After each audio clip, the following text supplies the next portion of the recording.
So now we're back to my regularly scheduled programming. I just finished the last video, and it was called Truth and Lies, just like a few minutes ago. And it was pretty intense, everything that happened leading up to that. And what it did is that it led me to thinking of what this video is about, which is taking it old school and bringing back councils. We're not talking about UN councils. We're not talking about where one dictatorship tells everybody else what the fuck to do. We're talking about individual clans, whoever you are, whatever your sect, whatever your posse, whatever your syndicate, whatever your anything. Band up. Be the fucking KKK. Be the fucking, I don't know, Black Panthers. Be fucking underground shit. I don't know. But what I'm saying is claim your clique, but then agree to meet up and be cool and have certain rules that go around that, Too much of this, everyone's got to be the same bullshit nonsense. I thought about that because, my last video raised a lot of conflict, especially with people I was made aware of through their actions that were shady as hell, nonsense, bullshit motherfuckers, And I feel like if I had a clique that I rolled with, that these things wouldn't have happened, So, a little backstory on me. I've lived in gang neighborhoods. Now, I don't roll with any kind of gang or set or something like that, But I've been around them, And I've seen it work where people can get along. I saw it work over in Boyle Heights, East Los Angeles. And scary shit over there, Cats don't play around, at all. I lived on the border of 3 major rival gangs. The first week that I moved in, there were about 16 cops outside, at least 10 squad cars, 2 helicopters, spotlights on my house. I called the landlord the next day. He said, "Oh, that's why it's month to month." See, yeah, I'll leave out how we got over there, but let's just say I didn't have a choice, So I saw it work, though. This was at the time, if you guys can remember, where the blacks and Latinos in the jails were having conflict, and cats really young, like 14, were getting blasted, weekly, daily. I remember about 14 kids,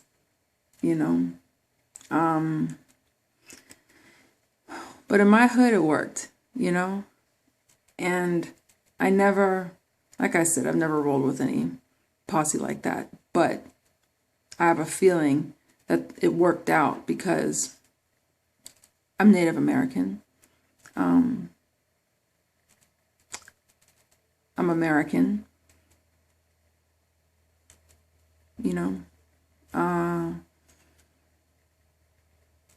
My mom is French Canadian.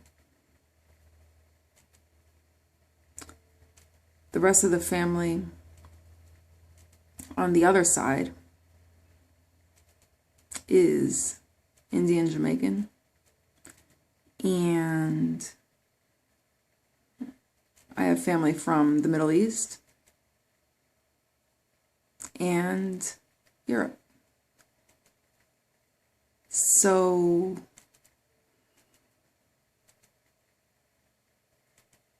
I have experienced what it's like to have people that have different opinions be around me all the fucking time. And it's cool. You know, you learn to see why people think that the way that they do, you know?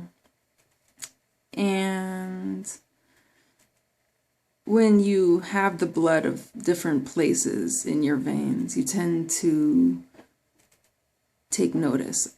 I tend to take notice, very much so, of what that country is like, what they're doing, what they're about culturally, their preferences, dislikes, past history, how wars were started. That's a good one. Why? Who? False truths. Yeah. Research what happened on 9/11 for real. There's a really good documentary on Netflix about it. Hope it doesn't get torn down between now and then, but little shitteries like that, you know, little corners of debauchery that just are camouflaged as to, oh, well, these people had a problem. Fuck that. So what I'm saying is take it a little old school. The way that we natives do it is that we branch up, have leaders, have speaker, meet up, prevent wars. I say that's an excellent way of approaching things. The democratic system seems to be failing. The ass rape of the UN is definitely failing. The shit in the Middle East has been fucking failing for fucking ever. For real. And don't get me wrong, I know there's a lot of beautiful shit out there. But the fuck, you know? Leave it at that. I go too far with things sometimes, see, because I start thinking like things can just be easier, you know? But what I've found is that acceptance is the way to do it. You want to be Muslim over there? Cool. I'm going to be Christian over here. Right down there. And it's nice that you're not going to fuck with me. Because it's cool. I see that you're a beautiful person inside. Oh, you believe that? Let's talk about it. Oh, I don't agree. See you later. Let's get some tea together. I like mine extra sweet. You know? Like, that shit will lift so much of a burden off of people. I don't even think cats, especially in the Middle East, know what it's like to live without baggage, without feeling obligated.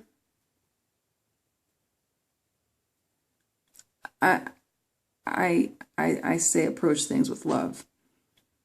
I don't care the fuck what you do. You know, just don't come over here stepping on my toes, telling me what I need to do, what I need to believe, how I need to be like you. Fuck the fuck off. You know, mind your business. Mind your business. I'm going to mind mine too. I'm not going to do that shittery to you either. I'm not going to come over here and tell you, oh, you need to be doing it like this because this is the way that we do it and this is the way that it's been done. And, you know, and fuck that. And, well, that's me right there. But you catch my drift, right? People coming in your face, telling you what you need to do, what you're doing is wrong.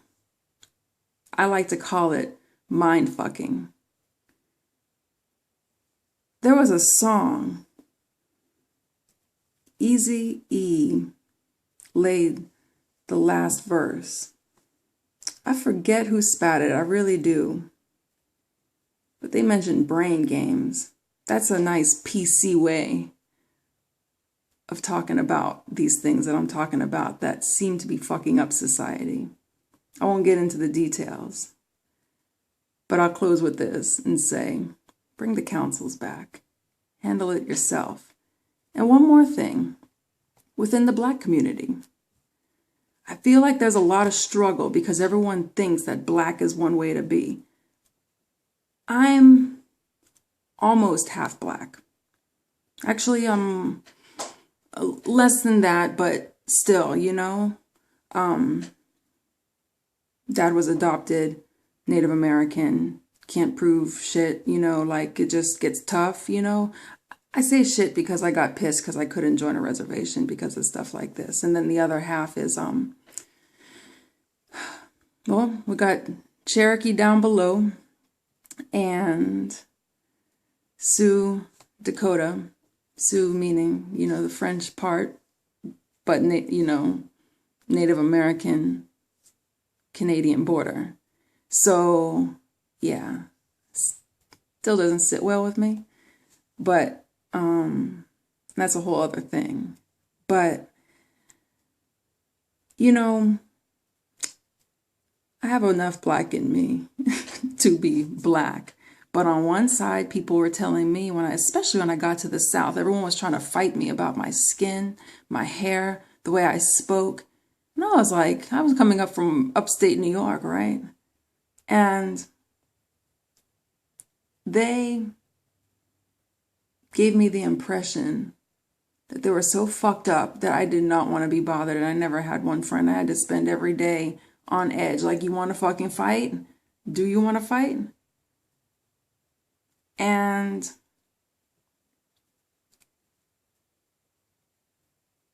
what I've realized over the years, especially living in the South, living around Black people, being mixed, being multiracial, listening to Black music, talking to brown people, everyone has this definition of how it should be. Even within the Black community, I think there could be division. You know, you want to go do your thing, go do your thing. You want to get wet, jump in the water. Someone tells you some nonsense, like that's not what we do. What the fuck, you know?